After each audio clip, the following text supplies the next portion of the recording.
সেই ওনাকে বোঝাই কার্যবিধি আমি মাঝে মাঝে ফৌজদারি বা দেওয়ানি কার্যবিধিতে আমি মাঝে মাঝে একেবারে আপনাদের ক্লাস নেওয়ার চেষ্টা করি।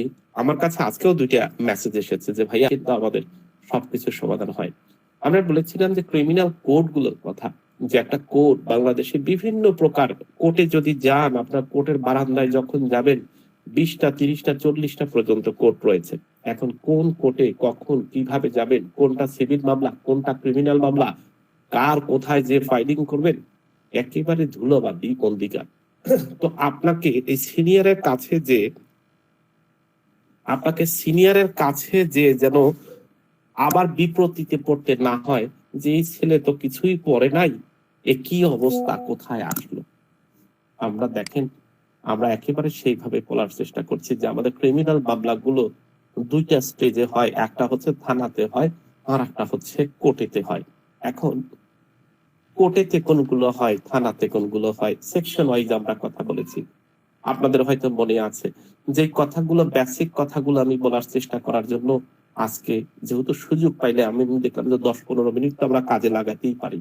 তো তাহলে আমরা 2টা জায়গায় যেতে পারি, যে কোনো মামলা করতে 2টা জায়গায় যাই। নাম্বার 1 থানাতে যাই, নাম্বার 2 হচ্ছে কোর্টে যাই। এখন আমি মাঝে মাঝে একটা প্রশ্ন করি, ভাইয়া আপনি কোর্টে গিয়েছেন, কথা সত্য, আপনি কোর্টে যাওয়ার পর দেখলেন যে আসলে কোর্টে কোর্টে যখন মামলাটা করবেন বাদীর ব্যাপক খরচ হবে। আচ্ছা, সিআর মামলাতে কি কখনো চার্জশিট দেওয়া যায়? কেউ বলতে পারবেন সিআর মামলাতে চার্জশিট হয়? স্যার সিআর মামলাতে চার্জশিট হয় না স্যার, 202 এ একটা জাস্ট তদন্ত যদি দেয়, তদন্তর ওটা সত্যতা প্রমাণ আছে না নাই এরকম আপনি বলছিলেন স্যার, যে একটা সাদা কাগজেও হয়। ভেরি গুড, আমি অ্যান্সারটা চেয়েছিলাম যেভাবে অ্যান্সারটা আসছে, বাট একেবারে স্পেসিফিকলি আসে নাই। দেখেন, আমি কিন্তু পুলিশ প্রতিবেদনের কথা বলি নাই, আমি বলছি চার্জশিট। দেখেন, আমরা 173 নাম্বার সেকশনে যেটা পাই সেটাকে বলা হয় পুলিশ প্রতিবেদন। একেবারে মনে রাখবেন বিষয়গুলো, বেসিক কথাবার্তা একেবারে কখার মতন। এগুলো না জানলে একেবারে লজ্জা লাগবে যে আপনি আমার কাছে পড়েছেন কিন্তু এ কথাও জানেন না, আমারই খারাপ লাগবে। এখন আপনি 173 নাম্বার সেকশনে আপনি দেখেছেন পুলিশ প্রতিবেদন। এই পুলিশ প্রতিবেদনকে 2টা ভাগে বিভক্ত করা হয়েছে, একটা হচ্ছে চার্জশিট আর একটা হচ্ছে ফাইনাল রিপোর্ট। তাহলে সিআর মামলা এবং জিআর মামলা 2টা মামলাই পুলিশ প্রতিবেদন হয়। সিআর মামলাতে পুলিশ প্রতিবেদন দেন 202 ধারা অনুযায়ী, আর জিআর মামলা যেটা সেইটাতে পুলিশ প্রতিবেদন দেন 173 নাম্বার সেকশন অনুযায়ী। সেই প্রতিবেদন আবার 2 প্রকারের হয়ে থাকে। যদি আসামিদের ওই মামলার সাথে সংযুক্ত থাকে বা আসামি যদি অপরাধ করে থাকে তাহলে সেইটাকে আমরা বলি চার্জশিট দিয়ে দেন পুলিশ। আর যদি আসামি ওই মামলাতে যুক্ত না থাকে তখন আমরা বলি ফাইনাল রিপোর্ট দিয়ে দেয়। তাহলে 2টা শব্দ, পুলিশ রিপোর্টের মধ্যে 2টা শব্দ। যদি আমরা সুপ্রিম কোর্টকে কল্পনা করি, সুপ্রিম কোর্ট বলতে কোনো কোর্ট নাই, সুপ্রিম কোর্টের 2টা হ্যান্ড আছে, একটা অ্যাপিলেট ডিভিশন আর একটা হচ্ছে হাইকোর্ট ডিভিশন। আপনি সুপ্রিম কোর্ট খুঁজবেন যে আমি সুপ্রিম কোর্টের মধ্যে যাব, সুপ্রিম কোর্ট বলতে কোনো রুম নাই, সুপ্রিম কোর্ট বলতে কোনো জাজ নাই। সুপ্রিম কোর্টের 2টা অথরিটি আছে, একটা অ্যাপিলেট ডিভিশন আর একটা হচ্ছে হাইকোর্ট ডিভিশন। ঠিক একইভাবে পুলিশ প্রতিবেদন 2 প্রকারের হয়ে থাকে, একটা হচ্ছে হয় চার্জশিট দিবেন না হয় ফাইনাল রিপোর্ট দিবেন। এইটা হচ্ছে 173 নাম্বার সেকশনে শুধু জিআর মামলাতে দেওয়া হয়ে থাকে। আর যখন সিআর মামলা হয়, কমপ্লেইন রেজিস্টার কেস যেটাকে আমরা বলি, 190 নাম্বার সেকশনে পুলিশের কাছ থেকে সংবাদ পেয়ে কোনো অভিযোগকারী অভিযোগের মাধ্যমে অথবা আদালত নিজে 4টা বা 5টা ওয়ে থেকে উনি কি করতে পারে, ইনফরমেশনটা কালেক্ট করে উনি কিন্তু মামলা গ্রহণ করতে পারেন। তাহলে আমি বলতে চাচ্ছি সিআর মামলাতে চার্জশিট কি হয়? এখন জি স্যার, সিআর মামলাতে চার্জশিট হয়, তাই না? না স্যার, সিআর মামলাতে কোনো সময় চার্জশিট হয় না স্যার। এক্স্যাক্টলি, ইয়াসিন ভাই মার খাবেন আপনি মনে হচ্ছে। সিআর মামলায় কখনো চার্জশিট হয় না, সিআর মামলাতে পুলিশ প্রতিবেদন হয়। আর জিআর মামলাতে চার্জশিট হয়, ওই প্রতিবেদনকে দুই ভাগে বিভক্ত করা হয়, একটা হচ্ছে চার্জশিট আর একটা হচ্ছে ফাইনাল রিপোর্ট। ওকে, জি স্যার, জি বুঝছি। জিআর মামলা কোথায় হয় আর জিআর মামলা কোথায় হয়? সিআর মামলা হয় স্যার মানিক থানাতে, আর সিআর মামলা হয় আপনার আদালতে বা কোর্টে। জিআর মামলার মানে কি আর সিআর মামলার মানে কি? জেনারেল ডায়েরি আর হলো কমপ্লেন রেজিস্টার। কমপ্লেন রেজিস্টারকে কত নাম্বার সেকশন অনুযায়ী সিআর মামলা হয় আর কত নাম্বার সেকশন অনুযায়ী জিআর মামলা হয়? স্যার 173 নম্বর অনুযায়ী হচ্ছে আপনার যেটা আপনার সেটা হলো জিআর মামলা হয়, আর 173 কি বলেন, সর্বনাশ করছেন দেখতেছি।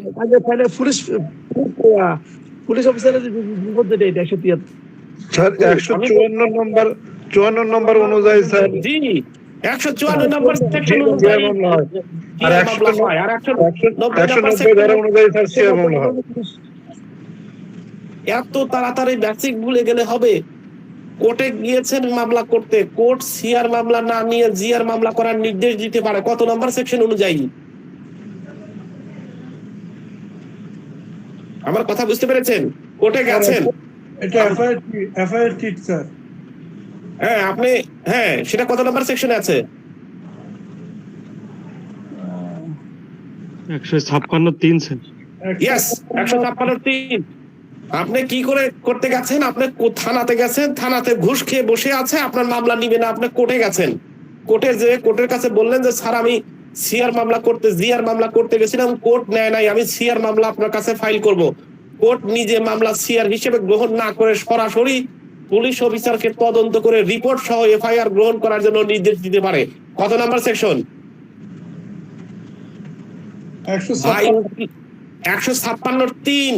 একেবারে কথার মধ্যে ভোল্ট থাকতে হবে, আপনি জানেন সেটার মধ্যে বোল্ডনেস থাকতে হবে। আপনি বই দেখে বলবেন, বই দেখে পড়বেন এরকম না, আপনার বোল্ডনেস বলে দিবে যে আপনার সাহস আছে, আপনার কথা বলার ধরন আছে।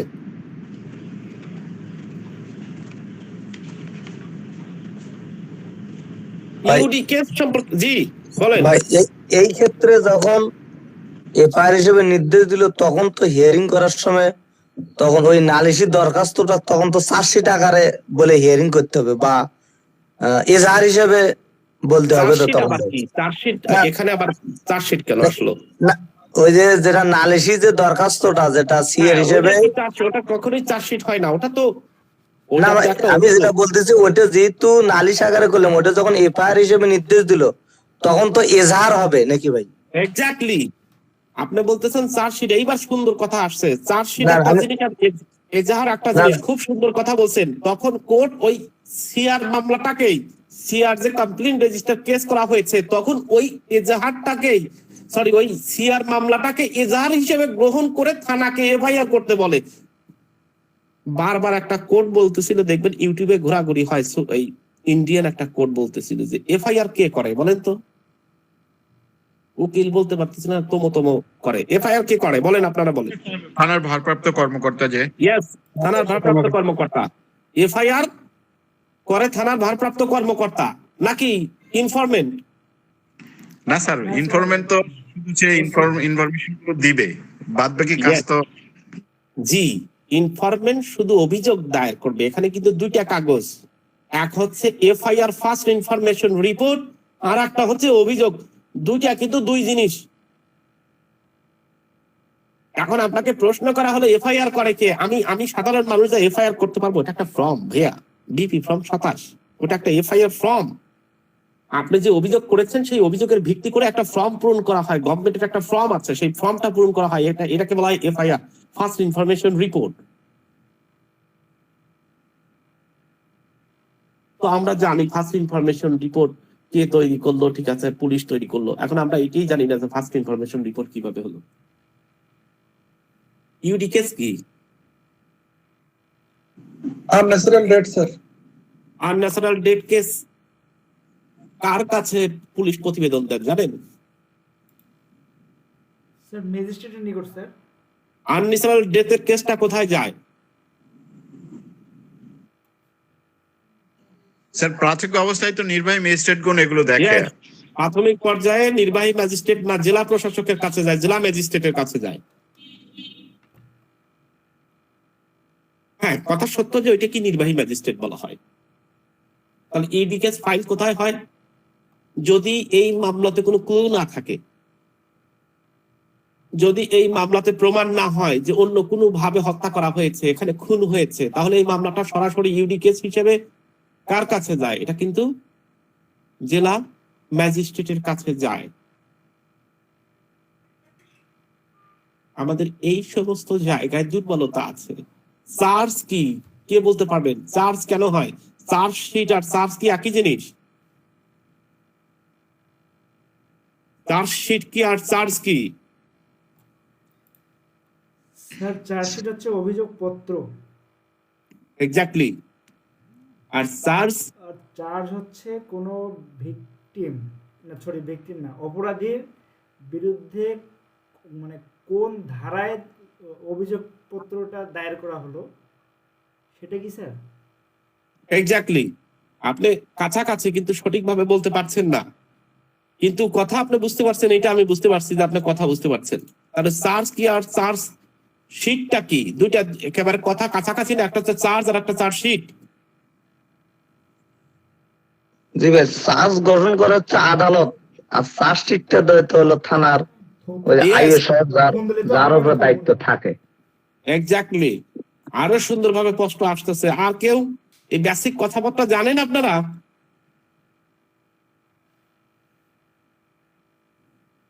এত ভুলে গেলে তো চলবে না। একটা থানার মামলা কি হচ্ছে না হচ্ছে, মেমোরেন্ডাম অফ অ্যারেস্ট কখন দেওয়া হয়? মেমোরেন্ডাম অফ অ্যারেস্ট কি?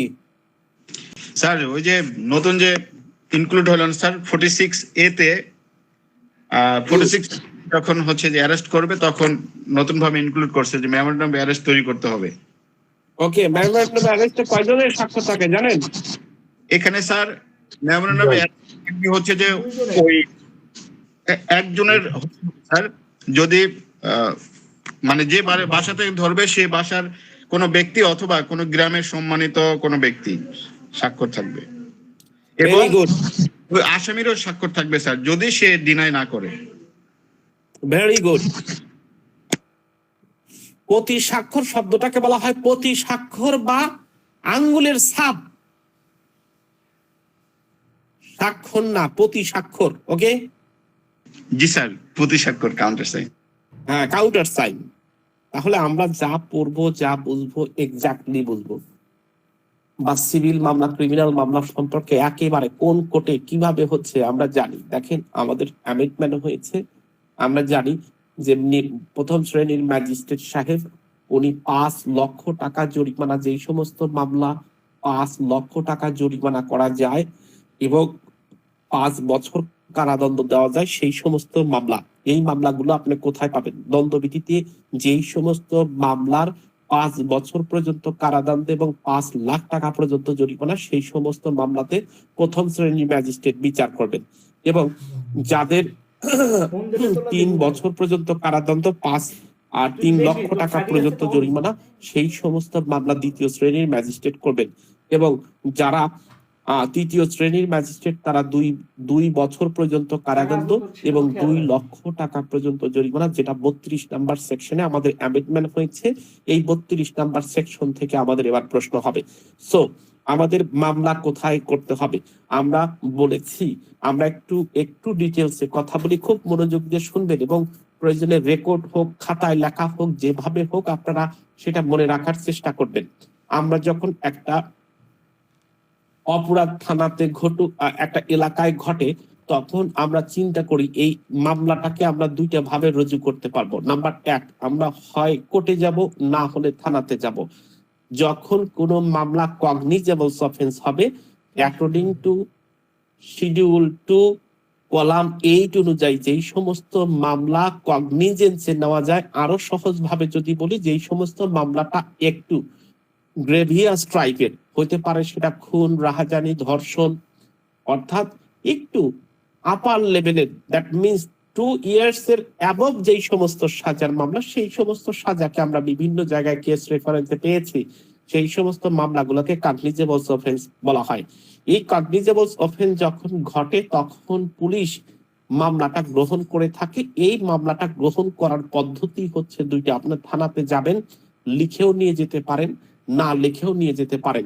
যদি লিখে নিয়ে যান তাহলে আপনার সিগনেচার দিবেন এবং অফিসার ইনচার্জ সেখানে সাইন করে দিবে। আর যদি আপনি লিখে না নিয়ে যান তাহলে আপনার বর্ণিত কথা থানাতে দায়িত্বপ্রাপ্ত অফিসার লিখে নেবেন এবং ওই কথাগুলো আপনাকে পুনরায় পড়ে শোনাবেন। শোনার পরে আপনার কাছ থেকে সিগনেচার নেবেন। এইটাকে বলা হয় অভিযোগ পত্র। এটাকে বলা হয় অভিযোগ। এইটাকে বলা হয় অভিযোগ পত্র না, এটাকে বলা হয় অভিযোগ। আর এই অভিযোগের ভিত্তিতে থানার পুলিশগণ একটা এফআইআর ফর্ম আছে, বিপি ফর্ম 27 আমরাকে বলি, এই ফর্মটা পূরণ করবে। এই ফর্মটাকে বলা হয় এফআইআর, ফার্স্ট ইনফরমেশন রিপোর্ট। আমি একাধিক কেস রেফারেন্সের কথা বলেছি। অনেক জায়গায় আছে যে একটা মামলাতে এফআইআর করলেন, পরবর্তীতে এই মামলাতে এফআইআর ত্রুটির কারণে নতুন করে সেকেন্ড এফআইআর হতে পারে, থার্ড এফআইআর পর্যন্ত হতে পারে, ফোর্থ এফআইআর পর্যন্ত হতে পারে। আমি একটা বিখ্যাত মামলার কেস রেফারেন্সে বলেছিলাম যে একটা মামলাতে দেখা যাচ্ছে বাদীর যে মেয়ে তাকে ধর্ষণ করে মেরে ফেলানো হয়, পরবর্তীতে বাদীকে টাকা দেওয়া হয় এবং বাদী মামলাতে বলে কে বা কিভাবে আমার মেয়েকে হত্যা করেছে আমি জানি না।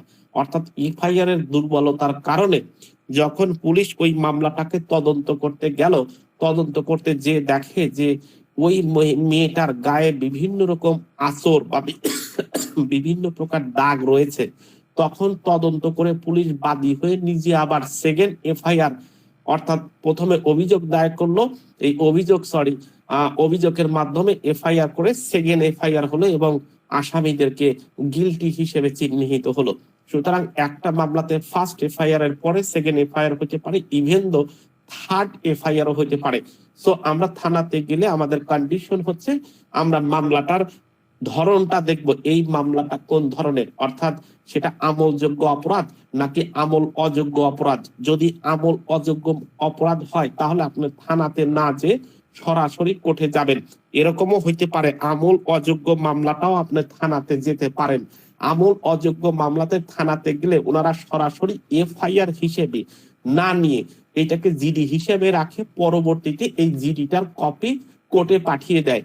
আগে জিডিটা শুধু থানা পর্যন্তই ছিল, কিন্তু বর্তমান সময়ে জিডিটাকে আর থানা পর্যন্ত থাকে না, এইটা থানা থেকে এখন তদন্ত করা হয়। তদন্ত রিপোর্ট অনুযায়ী সরাসরি কার কাছে, ম্যাজিস্ট্রেটের কাছে দেওয়া হয় এবং এই মামলাগুলো পরবর্তীতে কিন্তু বিভিন্ন প্রকারের মামলা হয়ে যায়। আমরা আরেক প্রকারের মামলা পড়েছিলাম যে আরেকটা মামলা আছে যেটাকে নন জিআর মামলা বলি। এই যে নন জিআর মামলার কথা আমরা বলি, যখন আমল অযোগ্য মামলাগুলো হয় এবং আমল অযোগ্য মামলাটা গ্রহণ করার পরে পুলিশের যে রক্ষিত বই, সেই বইতে সংরক্ষণ করে এটা ম্যাজিস্ট্রেটের কাছে পাঠানো হয়। ম্যাজিস্ট্রেট যদি মনে করেন যে এই মামলাটা গ্রহণ করার দরকার, তখন এটা নন জিআর হিসেবে একটা মামলা হয়ে যায়। এইটাকেই বলা হয় নন জিআর। তাহলে আমরা মামলা কিন্তু 3 প্রকারের আলোচনা করে ফেললাম। একটা হচ্ছে সিআর মামলা, আর একটা জিআর মামলা, আর একটা নন জিআর মামলা। আর একটা মামলার কথা বললাম সেটা হচ্ছে UD case, unnatural death case, এটাও এক ধরনের মামলা। তো এই হলো পুলিশের কাছে মামলাটা গেল। যদি আমলযোগ্য অপরাধ হয় তাহলে পুলিশ 156 নাম্বার সেকশন অনুযায়ী তদন্ত করলো। সেই তদন্তে পুলিশ যে 161 যেটাকে আমরা বলি পুলিশের কাছে সাক্ষী গ্রহণ করলো, সেই সাক্ষীতে পুলিশের নিকট প্রদত্ত বিবৃতিটা সাক্ষীর স্বাক্ষর দিতে কোনো ব্যক্তি বাধ্য না। আমরা এই সাক্ষীটা গ্রহণ করলাম। পুলিশের কাছে যদি বলে যে আমি অপরাধ করেছি এবং আমি সেটা ম্যাজিস্ট্রেটের কাছে স্বীকার করতে চাই, তখন পুলিশের কাজ পুলিশ ম্যাজিস্ট্রেটের কাছে নিয়ে যাবে। এইটাকে বলা হয় স্বীকারোক্তি, অর্থাৎ কনফিশন আমরা বলি হচ্ছে কনফিশন। গতকাল না পরশুদিন এটা একটা কথা বলার চেষ্টা করছিলাম, আমি দেখছিলাম কিছুক্ষণ বলে আবার অন্যদিকে চলে গেল। কনফিশন সবসময় হয়, অর্থাৎ আপনি কনফিশন সবসময় নিজেকে জড়ায়া, অর্থাৎ আপনি এই অপরাধী তার সাথে কিভাবে অপরাধ করেছেন অন্য আসামিকে জড়ায়া সাক্ষী দিতে পারেন, কিন্তু আপনি অপরাধী না এই কথা বলে 164 কখনো দেওয়া যায় না। এই হলো আমাদের পুলিশি মামলাগুলো। এরপর পুলিশি মামলাগুলোকে তদন্ত হয় 173 নাম্বার সেকশনে ব্যাপক পরিবর্তন আনা হয়েছে। সেই মামলাগুলোতে আমাদের 167 নাম্বার সেকশন আছে, যেখানে কোনো মামলাতে কোনো ব্যক্তি অ্যারেস্ট হলে যদি পর্যাপ্ত পরিমাণ তথ্য সংগ্রহ করার প্রয়োজন হয় তাহলে পুলিশ জিজ্ঞাসাবাদের জন্য নিতে পারে। এই পুলিশ জিজ্ঞাসাবাদ আমরা পড়েছি বিভিন্ন জায়গায়, রিমান্ড শব্দটা পড়েছি। আমরা জানি এক নাগাড়ে 15 দিনের বেশি নেওয়া যায় না। আগে আমরা জানতাম শুধুমাত্র পুলিশ কাস্টডিতেই নেওয়া যায়, কিন্তু এখন নতুন করে অ্যামেন্ডমেন্ট আনা হয়েছে, পুলিশ কাস্টডিতে যদি তথ্য উদ্ঘাটন না করা হয় তাহলে জুডিশিয়াল কাস্টডির একটা বিধান আনা হয়েছে। এইবার অ্যামেন্ডমেন্ট করেছে। এই অ্যামেন্ডমেন্ট 2025 সালে যে অ্যামেন্ডমেন্টটা করেছে, সেই 25 সালের অ্যামেন্ডমেন্ট, অর্থাৎ 10 জুলাই 2025 সালে second amendment code of criminal প্রসিডিউরে যে অ্যামেন্ডমেন্টটা আনা হয়েছে, যেটা কার্যকর করা হয়েছে আগস্ট 10 তারিখ থেকে 2025 সাল থেকে যে অ্যামেন্ডমেন্ট আনা হয়েছে, সেই অ্যামেন্ডমেন্টে কিন্তু এগুলো যুক্ত করা হয়েছে। ব্যাপক আলোচনার বিষয় আছে। সুতরাং আমি ক্রিমিনাল মামলা স্বাভাবিকভাবে বই ছাড়া জানালার দিকে তাকায় আমাদের কাছে আমাদের বেসিক ঠিক করার জন্য বিভিন্ন রকম কথাবার্তা বলছিলাম। এখন একটা মামলা হয়ে গেল, যেই মামলাটাকে বললাম আমরা জিআর মামলা। কিন্তু কোর্টে এমনও মামলা আছে, যে কথা কিছুক্ষণ আগে বললাম, যে এমনও বিভিন্ন প্রকার মামলা আছে আমরা দেখছি যে আমলযোগ্য মামলা, কিন্তু পুলিশ মামলাটা গ্রহণ করতে চান না। কিন্তু আমাদের কোর্টে কখনোই আপনি আমলযোগ্য মামলা হোক, আমল অযোগ্য মামলা হোক, যে ধরনের মামলাই হোক না কেন, কোর্ট শুনতে সেটা বাধ্য। আপনি 190 নাম্বার সেকশন অনুযায়ী কোর্টে যাবেন, কোর্ট আপনার কথা 200 ধারায় জবানবন্দি লিপিবদ্ধ করবে। কোর্ট যদি সন্তুষ্ট হন তাহলে ডাইরেক্ট পরোয়ানা ইস্যু করতে পারে। আর যদি কোর্ট অসন্তুষ্ট হন যে না এখানে সত্য মিথ্যা থাকতে পারে, তাহলে কোর্ট 202 ধারায় এটাকে প্রতিবেদন, পুলিশের একটা প্রতিবেদন দিতে বলতে পারে। আমি পার্থক্যর কথা এটাই বলছি, দুইটাই পুলিশ প্রতিবেদন। সিআর কেসও পুলিশ প্রতিবেদন হয়, জিআর কেসও পুলিশ প্রতিবেদন হয়। কিন্তু জিআর কেসে যে পুলিশ প্রতিবেদন, সেই প্রতিবেদনের মধ্যে আবার দুই প্রকারের প্রতিবেদন আছে। একটা হচ্ছে চার্জশিট, আর একটা হচ্ছে ফাইনাল রিপোর্ট। এখন কোন মামলাতে আসামি যদি ওই মামলাতে যুক্ত থাকে তখন পুলিশ চার্জশিট দিয়ে থাকে, আর যদি আসামি ওই মামলাতে যুক্ত না থাকে তাহলে ফাইনাল রিপোর্ট দেওয়া হয়ে থাকে। এখন কথার প্রসঙ্গে প্রশ্ন আসে যে ভাইয়া 10 জন ব্যক্তি আসামি, তার 5 জন যুক্ত আছে আর 5 জন যুক্ত নাই, তাহলে এটা কেমন হলো? সংমিশ্রণ হয়ে গেল। আপনি বলছেন যদি আসামির যুক্ত না থাকে তাহলে ফাইনাল রিপোর্ট হয়, আর আসামি যদি যুক্ত থাকে তাহলে চার্জশিট হয়। তাহলে এটা তো মিশ্রণ হয়ে গেল। 10 জন আসামির মধ্যে 5 জন আসামি যুক্ত আছে আর 5 জন ব্যক্তি মামলার সাথে সম্পর্কিত না। তাহলে সেইটাকে আমরা কি বলবো? তাই না? প্রশ্ন আসে না? জি স্যার। সেটাকে কি বলবো? সেটার নাম কি? অব্যাহতি নাকি স্যার? অব্যাহতি তো 5 জনের দিলেন, আরো 5 জন যে আসামি। আমার কথা কি বুঝতে পেরেছেন? আমি বলছি যে একটা মামলা, কথা কি জোরে হয়ে যাচ্ছে? না স্যার, ঠিক না আছে স্যার। হচ্ছে না, ঠিকই আছে স্যার। ভাই আমার ভয়েস এরকম একটু চেঁচাই না ভয়েস, বুঝছেন? আমি ওই যে মেয়ে মানুষের মতন যে একই মামলাতে পুলিশ 10 জন আসামির মধ্যে 5 জনকে বললে এই মামলার সাথে সে সম্পর্কযুক্ত, আর 5 জন ব্যক্তিকে বললো না এই মামলার সাথে সম্পর্কযুক্ত না। কিন্তু আমি তো দুইটা অপশনের কথা বলেছি, যে যেই মামলাতে আসামি থাকবে তখন দিবে চার্জশিট, আর আসামি যদি না থাকে তাহলে দিবে ফাইনাল রিপোর্ট। এই দুই ধরনের অপশন বলছি। কিন্তু এখানে কিছু আসামি চার্জশিট থেকে বাদ যাচ্ছে, আবার কিছু আসামি থাকতেছে। তাহলে এই যে রিপোর্টটা, এই রিপোর্টটাকে কি বলবো? এর নাম কি? স্যার এটাও তো চার্জশিট স্যার। এটাই তো চার্জশিট। হ্যাঁ, এটাও তো এটা নাম চার্জশিট। আর যেটা একবারে সবগুলো আসামিকে অব্যাহতি দিবে স্যার, ওইটা হচ্ছে ফাইনাল রিপোর্ট স্যার। ইয়েস, এই তো সুন্দর কথা বলছেন। এই যে অনেকদিন পর আপনার কথা বলে আপনি বেঁচে আছেন তো আপা? যাচ্ছে না। আমার সিরাজগঞ্জের একটা মেয়ে ছিল, গলায় ব্যথা, স্বপ্নের কথা আমরা বললাম। তাহলে মামলা দেখেন, দুইটাতেই পুলিশ প্রতিবেদন আছে। সিআর মামলাতেও পুলিশ প্রতিবেদন আছে, জিআর মামলাতেও পুলিশ প্রতিবেদন আছে। বাট সিআর মামলাতে যদি কখনো কেউ বলে যে ভাইয়া সিআর মামলাতে চার্জশিট দিয়েছে, তখন কিন্তু কোর্ট হাসবে। সিআর মামলাতে কখনো চার্জশিট হয় না, সিআর মামলাতে শুধুমাত্র 202 ধারা অনুযায়ী প্রতিবেদনই হয়, আর জিআর মামলাতে চার্জশিট এবং ফাইনাল রিপোর্ট হয়।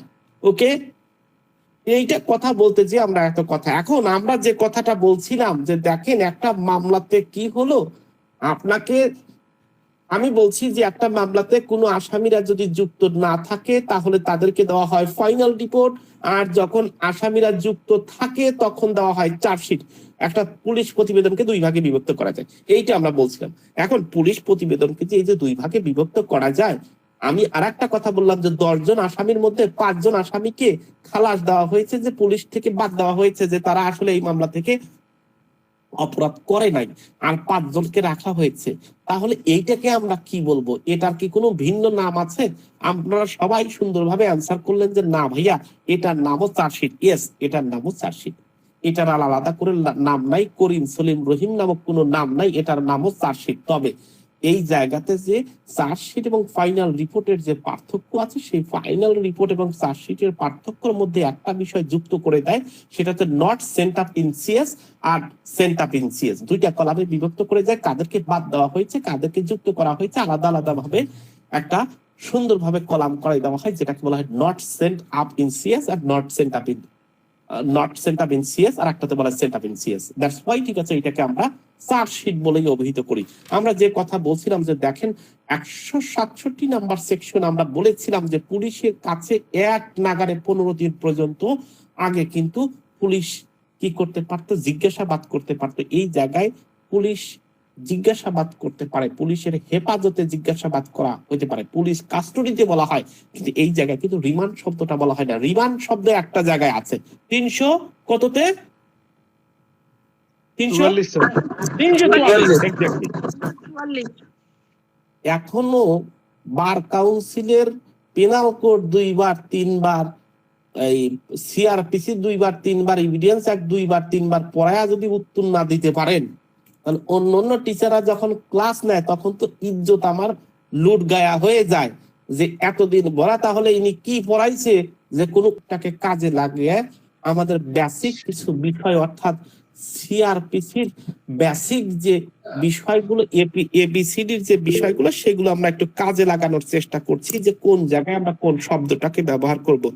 জাহাঙ্গীর ভাই, মামলার ক্ষেত্রে ফাইনাল রিপোর্ট আর চার্জশিট জানলাম, কিন্তু এই ধরনের সিচুয়েশন সিআর মামলার পুলিশ প্রতিবেদনে যদি 3 জন আসামি থাকে, এই ধরনের প্রতিবেদন দিল, সেক্ষেত্রে 2 জনের সত্যতা হয়তো পায় না, 1 জনের পাইছে। এইভাবে যদি ওই সিচুয়েশনটা হয়, তখন কি নাম একটাই হবে না আরো ওই সিচুয়েশন ভিন্ন নাম?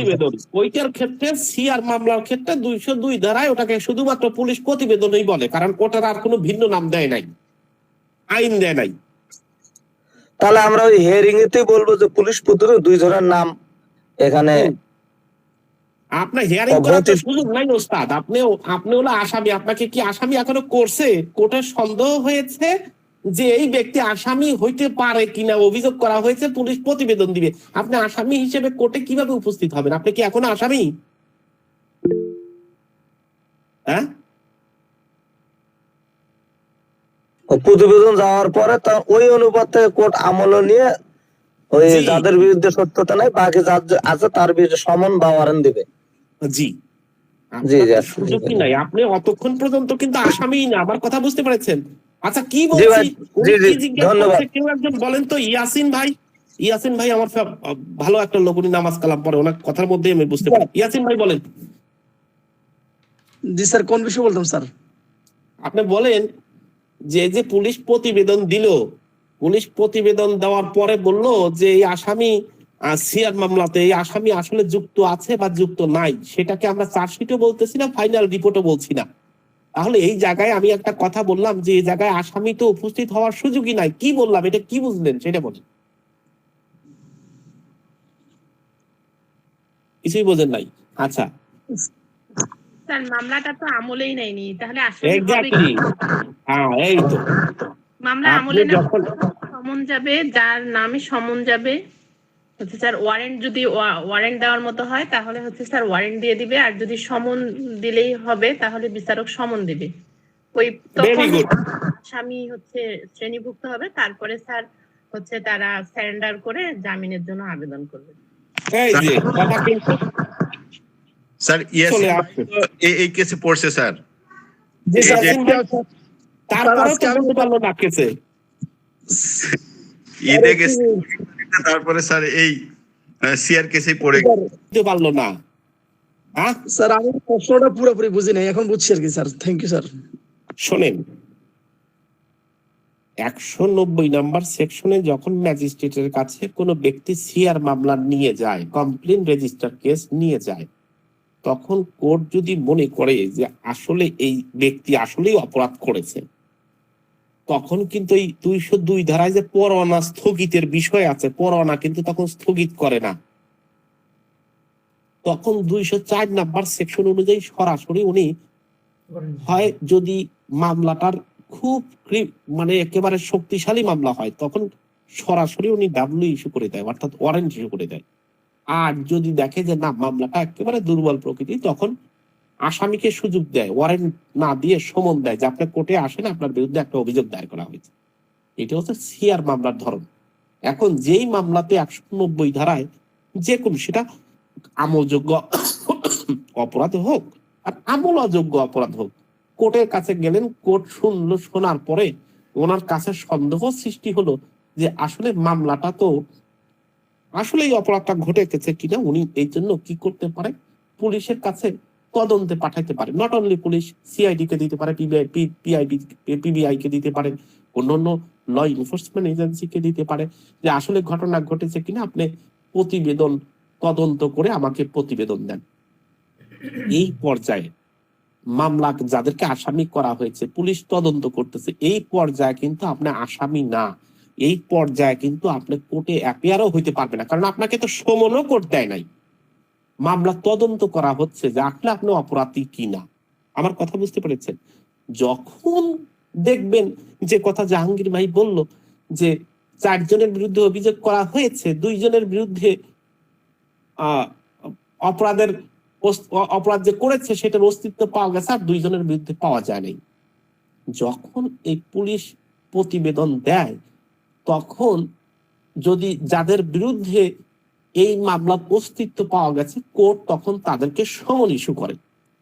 সমন ইস্যু করার পরেই কিন্তু আপনি এই মামলায় পার্টি হিসেবে অ্যাপিয়ার হইতে পারবেন বিফোর দ্য লার্নেড কোর্ট। এর আগে কিন্তু আপনি অ্যাপিয়ার হইতে পারবেন না, কারণ এই মামলায় তো আপনি আসামিই না। এই মামলায় তো আপনি আসামিই না যতক্ষণ পর্যন্ত আপনাকে কোর্ট আমলে না নিয়ে সমন দিচ্ছে। এখন আপনার মনে হইতে পারে ভাইয়া এই সময় তো মামলার নাম্বারও পড়ে যায়। হ্যাঁ, এই নাম্বার পড়া মানেই মামলা না। এরপরে 2 জনকে বাদ দিয়েছে, কোর্টের 2 জনকে বাদ দিলে কোর্টে বাদ দিয়ে আবার নারাজি পিটিশন দিতে পারে। এই নারাজি এমন ভাবে শুনানি হয়, নতুন মামলা যেভাবে হবে ঠিক একইভাবে নারাজি শুনানি হবে, নতুন কোনো অথরিটিকে দিয়ে আবার শুনানি করতে পারে। তো এইটা হলো সিআর মামলার ধরন। আর যে কথা বললাম বিভিন্ন প্রকারের মামলা কথা বললাম, জিআর মামলা, তারপরে নন জিআর মামলা, তারপরে ইউডি কেসের কথা বললাম, যে আনন্যাচারাল ডেথ গুলো যেগুলো হয় সেগুলোতে ইউডি মামলা হয়। তাহলে আমাদের 3টা অথরিটি কিন্তু আমাদের 2টা, মূলত যত প্রকারই মামলা হোক আমাদের কিন্তু 2টা অথরিটি মামলা নিচ্ছে। একটা হচ্ছে সিআর মামলা কোর্ট নিচ্ছে, সেখানে আমলযোগ্য আমলযোগ্য যা কেন না হয় সব ধরনের মামলাই 190 নাম্বার সেকশনে আপনি তার কাছে অভিযোগ দায়ের করতে পারবেন। কিন্তু পুলিশের কাছে আপনি শুধুমাত্র এফআইআর হিসেবে 154 নাম্বার সেকশনে যেগুলো আমলযোগ্য অপরাধ সেগুলো কিন্তু আমলে নেবেন। এখন আমাদের এখানে কথা বলতে ধরেন 2-4-5 ঘন্টা শুধু সিআরপিসি নিয়ে কথা বলবো, বা সিপিসি নিয়ে 2-3 ঘন্টা কথা বলবো, আমি কোর্টের জুরিসডিকশন নিয়ে কথা বলে শেষ করতে পারবো না। এখন এই যে আবার শুরু হইলো যে আমি আপনার কোন থানাতে, এখন আমার বাড়ি হচ্ছে উল্লাপাড়া, সিরাজগঞ্জের থানার একটা উপজেলা, তাহলে আমি যে মামলাটা করব ওইরকম ম্যাজিস্ট্রেট তো অনেকগুলো আছে, তাহলে কোন ম্যাজিস্ট্রেটের কাছে আমি মামলা করব? এই মামলাগুলো যার কাছে করবেন কোর্টস, আমরা বলছি যে দেখেন ম্যাজিস্ট্রেটদের প্রধান হচ্ছে সিজিএম, লোকালে অর্থাৎ মেট্রোপলিটনের বাইরে যেগুলো, এটাকে বলা হয় সিজিএম, চিফ জুডিশিয়াল ম্যাজিস্ট্রেট। উনি জুরিসডিকশনটাকে ভাগ করে দেন। জুরিসডিকশনটা ভাগ করে দেওয়ার পরে অর্থাৎ জেলা জজের সাথে আলোচনা করে অর্থাৎ এখন তো জেলা জজ হবে না, ক্রিমিনাল মামলা দেখবে সব দায়রা জজের সাথে আলোচনা করে উনি এখতিয়ার ভাগ করে দেন। এই যে এখতিয়ার ভাগ করে দেন যে দুইটা থানা অর্থাৎ উল্লাপাড়া এবং বেলকুচি থানায়, এই দুইটা মিলে আমলি আদালত হবে। 3 নাম্বার জুডিশিয়াল ম্যাজিস্ট্রেট আমলে নেবেন। তাহলে আপনার আমলি ওই কোর্টগুলোকে সাধারণত আমলি আদালত বলে। দেখবেন আপনি বলে আমলি আদালত 3, আমলি আদালত 4। এখন এই আমলি শব্দটা কি, আমলি আদালত বলতে কোনো আদালত নাই। ওই টেরিটোরিয়াল জুরিসডিকশন যখন ভাগ করে দেয় বিভিন্ন জেলা, এই জেলাটাকে কোন জেলার আমলি মানে আমলে নেওয়া। আমলি শব্দ হচ্ছে আমলে নেওয়া, মানে আমি মামলাটা গ্রহণ করতে পারবো। এই আমলে নেওয়ার যে বিধান সেটাকে বলা হয় আমলি আদালত। বিস্তারিত ওই যে মানে এর মতো করে বলতে হয়, ঠিক আছে, যে হুজুররা যে নিতে হয়, কিভাবে হাইকোর্টে যায়, কিভাবে রিট হয়, কিভাবে 561 হয় অর্থাৎ কোয়াশম্যান হয়, কিভাবে এটা আপিল হয়, কিভাবে রিভিশন হয়, এইটাতে আবার রিভিশনে কখন জামিন পাওয়া যায়, আবার আপিল শর্তে কখন জামিন নেব, আপিল করার বিধানটা কি, মামলাটা কখন উনি যদি মনে করে কিভাবে ট্রান্সফার করবে, মামলা বিচার করার সময় হঠাৎ করে মনে হলো ট্রান্সফার করবে, আবার মামলা গ্রহণ করার সাথে সাথে হলে ট্রান্সফার করবে। একেবারে ডালপালা শেষ নাই, গল্প আকারে পড়তে হবে, সাথে সাথে সেকশন গুলোকে আইডেন্টিফাই করতে হবে। বেসিক বিষয়গুলো ক্লিয়ার থাকলে যেখানেই যাবেন আপনি, কোর্টে অ্যাডভোকেট হন আর না হন, যেখানে কথা বলবেন ভয়েস হবে যে একেবারে করা, কোনো জায়গায় বাজবে না, কোনো কিছু দেখতে হবে না, সুন্দরভাবে আপনি কথা বলতে পারেন। তো যেহেতু আমরা সুযোগ পেয়েছিলাম এই ধরনের, যখন আমরা বিভিন্ন ধরনের অফার পাবো, অফার মানে একজন টিচার একটু কম সময় ক্লাস নিয়েছে, সেই সময় আমি যদি সুযোগ পাই সাথে সাথে আপনাদের ক্লাস নেওয়ার চেষ্টা করব।